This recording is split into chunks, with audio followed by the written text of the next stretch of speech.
জনাব হাসনাত আব্দুল্লাহ কুমিল্লা সরাসরি প্রশ্ন করবেন, ব্যাখ্যার প্রয়োজন নেই। আসসালামু আলাইকুম। যেহেতু শিক্ষা নিয়ে কথা হচ্ছে, আমাদের বর্তমানে মাননীয় স্পিকার, আমরা যদি বর্তমান শিক্ষা ব্যবস্থা দেখি, আমাদের এন্ট্রান্স ইনস্টিটিউশনগুলোতে বিশেষ করে প্রাথমিক শিক্ষায় আমরা দেখছি যে ভর্তি প্রক্রিয়াতে আমাদের এখন দুইটা পদ্ধতি প্রচলিত ছিল। এডমিশন বাই মেরিট আগে প্রচলিত ছিল, এখন সেটা কনভার্ট হয়েছে এডমিশন বাই লটারির মাধ্যমে হচ্ছে এখানে বাচ্চাদেরকে ভর্তি করা হয়।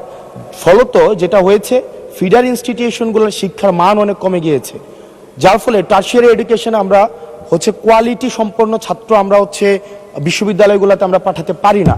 এখন মাননীয় মন্ত্রী মহোদয়ের কাছে আমার প্রশ্ন থাকবে, এই যে প্রাইমারি স্কুলে বাচ্চাদেরকে ভর্তি করানোর ক্ষেত্রে আমরা কি ভর্তি প্রক্রিয়াটা আমরা পরিবর্তন করব কিনা, নাকি এই যে এডমিশন বাই লটারির মাধ্যমে আমরা নিব এবং মেরিটকে আমরা হচ্ছে সবসময় হচ্ছে দমায় রাখবো, নাম্বার ওয়ান।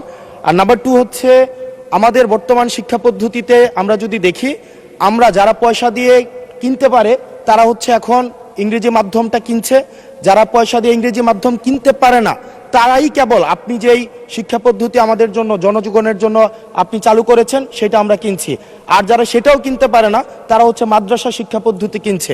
আপনার কাছে প্রশ্ন যে আমাদের বর্তমানে একটা দেশে এই তিনটা শিক্ষা পদ্ধতি যেটা অর্থনৈতিক অবস্থার উপরে নির্ভর করে চলে, এই তিনটা শিক্ষা পদ্ধতি জিয়ে রেখে আপনার কি মনে হয় যে আপনি একটা ইনক্লুসিভ শিক্ষা পদ্ধতি নিয়ে আমাদের দেশটাকে আগায় নিতে পারবেন? ধন্যবাদ।